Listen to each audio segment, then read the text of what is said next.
Newfoundland and Labrador. Tonight, we enlist the service of one of Newfoundland's very own homegrown heroes to give us a personally guided tour of the St. John's area. You know, I haven't got the chance to be screeched in yet, so hopefully sometime today we'll get that chance. We most certainly will get a chance to screech in some Newfoundland newcomers as St. John's Maple Leafs Brendan Bell and Carlo Koliakovo step up to the bar. And also on the show, the incredible story of Newfoundlander Carl English and his journey to the NBA. That much more tonight on Sportsnet News on The Rock.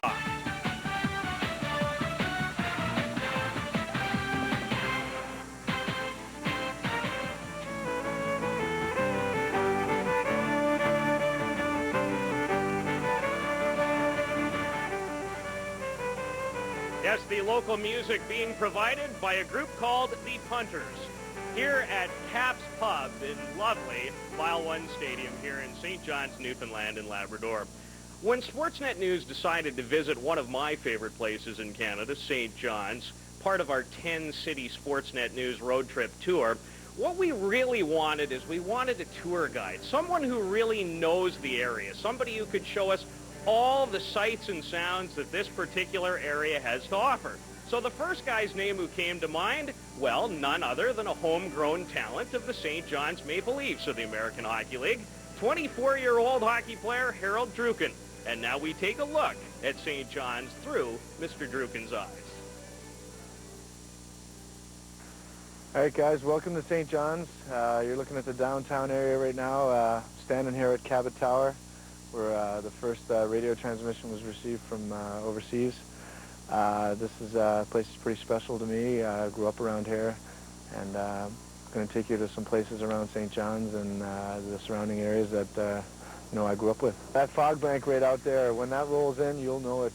The temperature will drop instantly, and it can go from, and sometimes even in the summer when it's 25 or 30 degrees out, if that fog bank comes in, you drop down to the mid-teens right away without it. Within minutes. We're on George Street right now. This is the local kind of hot spot downtown St. John's. A lot of the visiting teams end up coming down here. I've been down here a few times hanging out, and there's a lot of bars and pubs and eateries and restaurants. Right behind us is Greensleeves.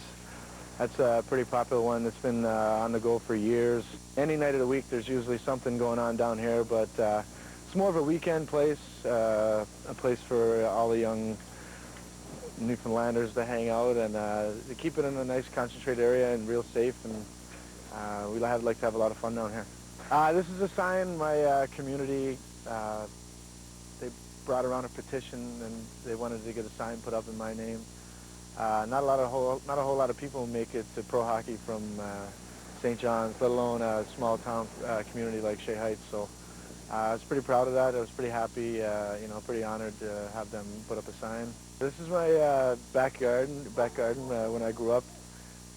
Dad used to make an ice rink out here in the wintertime, so he, in the summertime, we paved it to make a little basketball court for me and my buddies, so it made it easier in the wintertime to flood, and made the rink a lot smoother and flatter. So Dad used to be out here in the wee hours of the morning with his squeegee, trying to make it as flat as he could and as best ice as he could. There's a shot of Cabot Tower where we started. Now we're at Cape Spear. This is the furthest easterly point in North America. It's a pretty powerful place. It's a real tourist attraction. The waves out here are pretty strong. It's pretty calm out here today, and they still look pretty strong. So you can imagine what it's like when it's windy out. You can also tell why they call it the Rock too. The shoreline here is pretty intense. You don't want to get too close to it because it's pretty dangerous. There's a lot of nightmare stories about it. But you can definitely smell the salt water out here and the fresh air. It's a great place to come visit. Well, thanks for having me. This is my St. John's, where I grew up. If you guys get a chance to stop by, it'll be great. I'll be playing hockey here. We're in Toronto, so I got the best of both worlds. There is little doubt that Newfoundland and Labrador has some of the most scenic and picturesque spots in this entire country, and this guy knows all about it because he's from here, the pride of Shea Heights, Newfoundland. Harold Druken. And Harold, just having an opportunity to watch that, you must feel very proud, and I know the people of this province are very proud of the way they are and what they have to offer here. Yeah, I'm really proud to be a Newfoundlander. I've been away from, home basically playing hockey since I've been, it's for 10 years now, and every time I come home, I just love it more and more, and they've given me nothing but support ever since I started playing, and I think I can't expect anything less for it to continue. How do you describe just how much the people of this province love the game of hockey? Because I think it took me about half an hour on my first trip to find out this really is a hockey-crazed province, isn't it? Yeah, it is. It's really awesome, actually. You grow up playing, you either cheer for the Montreal Canadiens or the Toronto Maple Leafs, and for the Leafs franchise to have the AHL affiliate down here is really big. It's boosted hockey down here a lot, and the fans just love it. As far as yourself, it's kind of been a tough summer. You had off-season shoulder surgery, which I really didn't want to say, and I know you really didn't want to go through. How are you feeling, and how long till you get back onto the ice here in your hometown? I'm feeling really good right now. It's surgery went well. Unfortunately, it was my third one in the last couple of years, so it's been a tough go. It's been 6 months now of complete rehab, so looking forward to it. I think I'm going to be in the lineup the next couple of weeks, and I'm really excited about it, and I can't wait to play in front of the hometown here.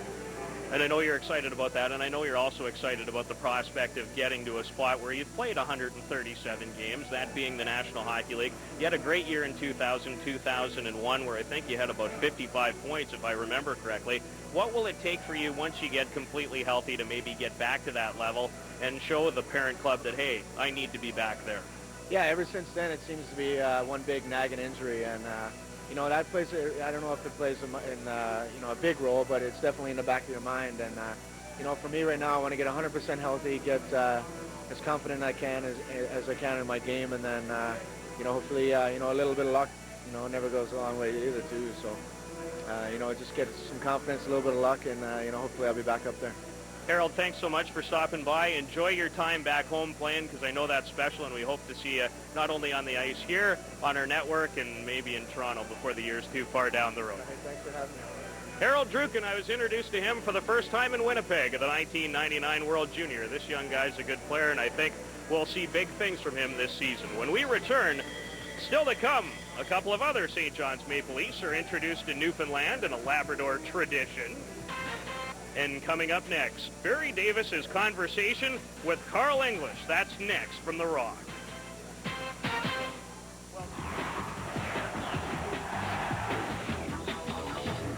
Source for Sports, Canada's #1 source for sporting goods with over 150 stores nationwide. Source for Sports, we know our stuff. Welcome back to Newfoundland and a look at lovely Torres Cove.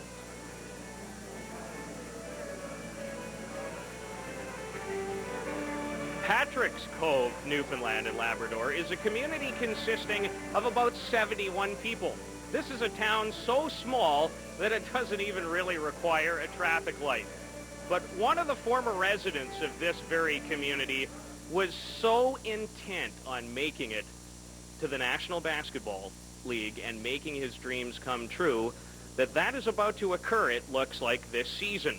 And one of the key reasons is all the role models that inspired this young man to what will become likely a very, very fine career in the NBA. About 2 hours southwest of St. John's, Newfoundland, tucked away in the hills of the Cape Shore, is Patrick's Cove. Population, less than 50.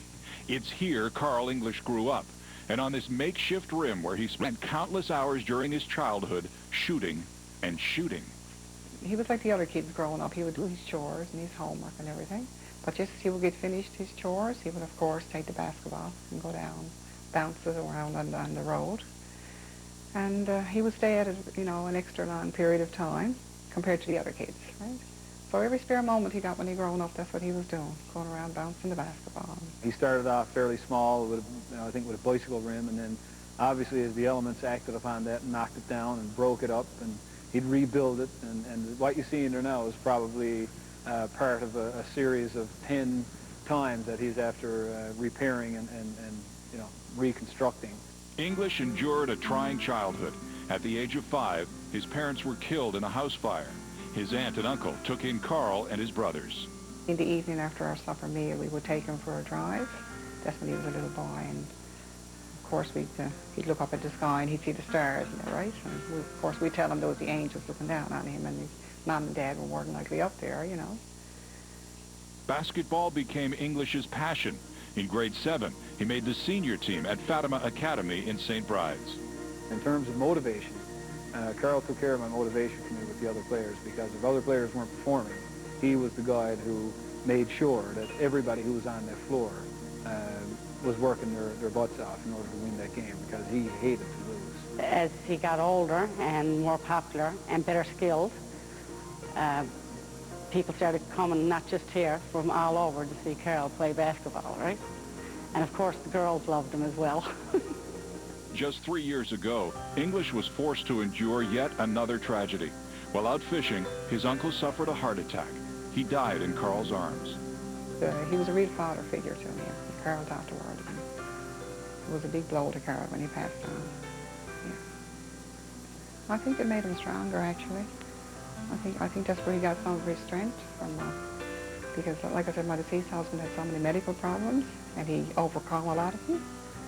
And I think Carl said to himself, now if he can do that, I mean, I can accomplish what I need to do. You know? So I think he really gained strength from him. And he always used to say, Aunt Betty, I'm going to go places, you know. And, I sort of always knew he would go, but I wasn't as sure as what he was.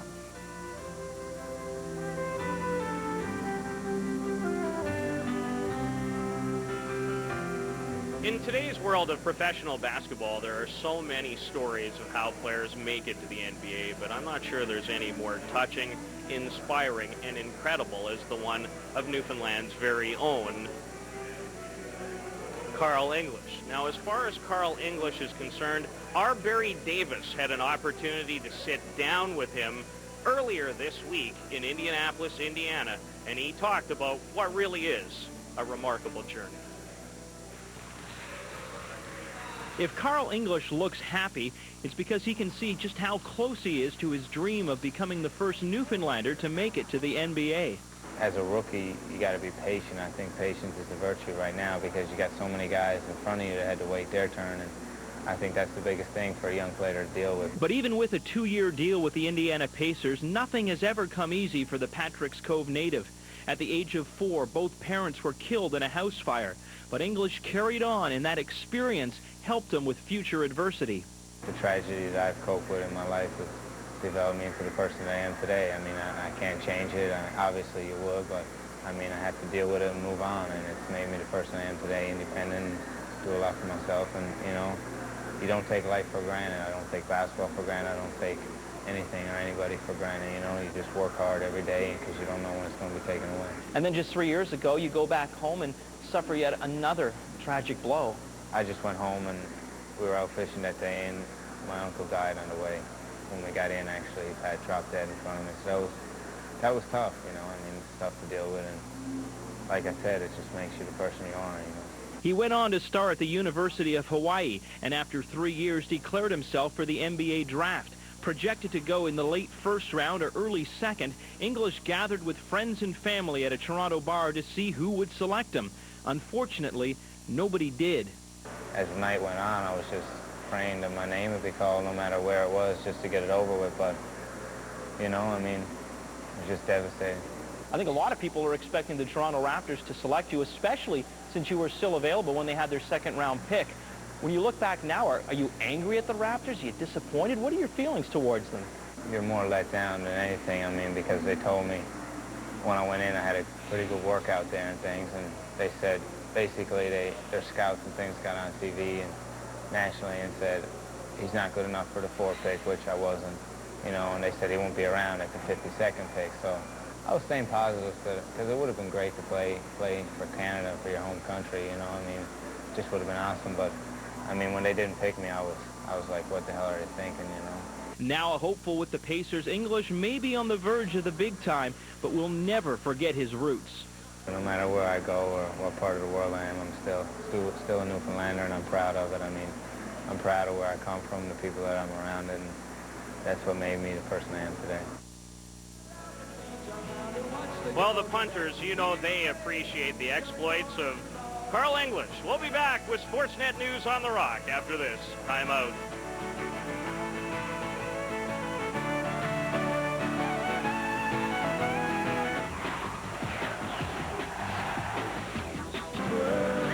We're looking at one of the places where if you can't have fun, you don't have a pulse.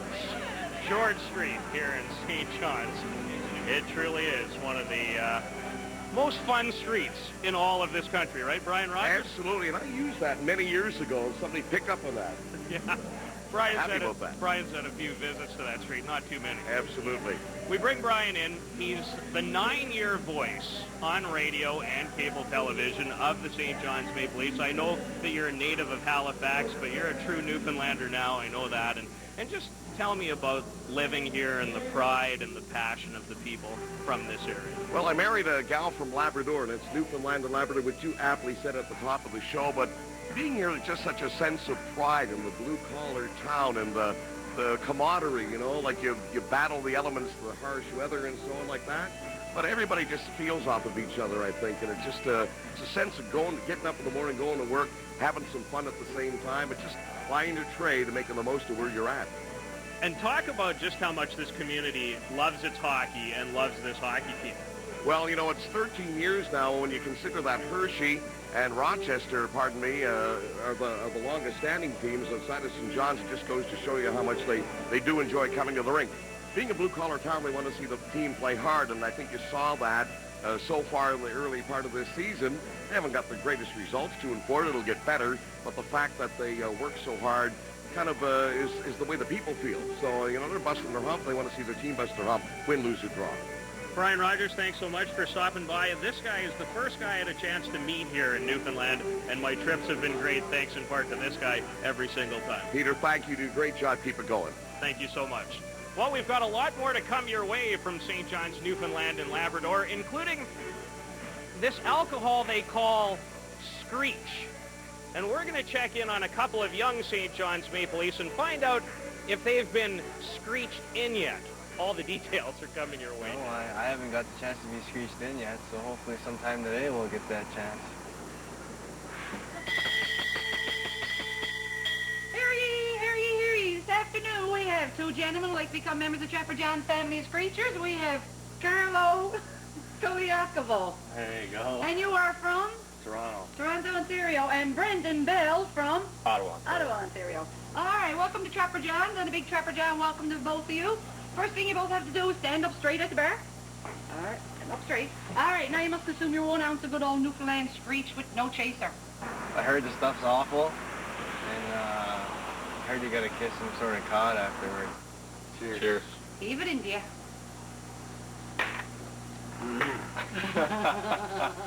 All right, Brendan and Carlo, now I'm going to ask you, are you Screechers? And you're going to repeat after me, the both of you together.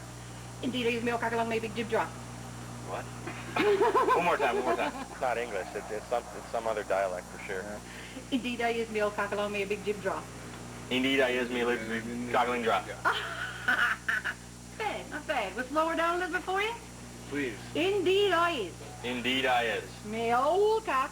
May old cock. And long may your big jib draw. And long may your big jib draw. Excellent. All right, gentlemen. See here, Trapper Johns, we are trappers and not fishermen. We have for you to kiss the provincial bird Newfoundland Labrador, the Atlantic puffin. Got a favorite spot to be kissed. Oh, right on the behind. His little puffin ours. Newfoundland ours. There you go. Oh, you pushed on the thing. On behalf of Trapper John and myself, Trapper Kelly, it's been an honor and a pleasure to welcome you both into Trapper John's family of Screechers. Thank you. And we hope you stay here in Newfoundland is a safe and enjoyable and long one. Carlo Koliakovo and Brendan Bell, two of my favorite young guys in the whole country as far as hockey players are concerned. What's the deal with Screech, guys? Is it what we all hear, blood-curdling screams that started back in the Second World War? Well, it's not really the best tasting drink, but it's a fun tradition here in Newfoundland, and you know, something fun to do. Brendan, how are you finding your time so far on the Rock? I know that it's been a couple of weeks and 6 games later. How are you enjoying it? I really like it. The travel schedule's been tough, and you know we've had 6 games in 9 nights now, so it takes a toll on your body. But the city and the community is just awesome. I mean, if you're going to play in the minors anywhere, I can't imagine a better place than this. People have been so friendly. You know, we're just trying to get to know the city and trying to, you know, we found a place there a couple of weeks ago, and everybody's been so helpful and, you know, so, you know, I guess they're making it so easy for us to make this transition that it's been a lot of fun. Well, it's a great building. There's no question about that. One of the best in the league, and there's no question the people here love the game, don't they? Well, it sure seems like it. You know, for the last 4 home games, we've had great crowds, and you know, they've been really into the game, and they show great support to our team, and that really helps us, you know, helping going on the ice each and every night.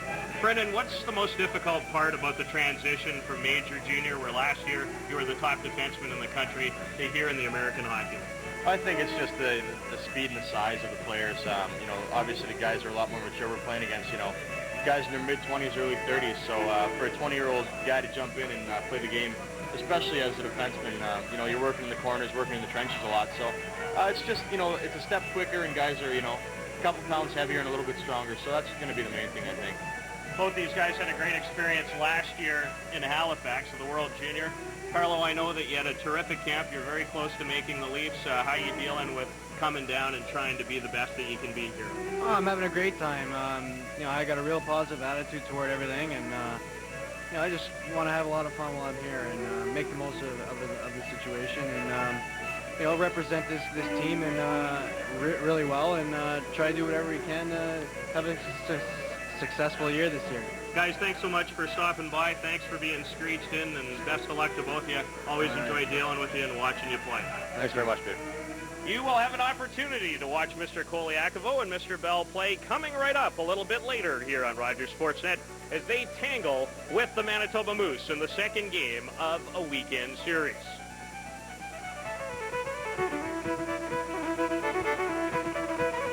Different for you. Sportsnet News on the Rock. Thanks for joining us, and have yourselves a great night.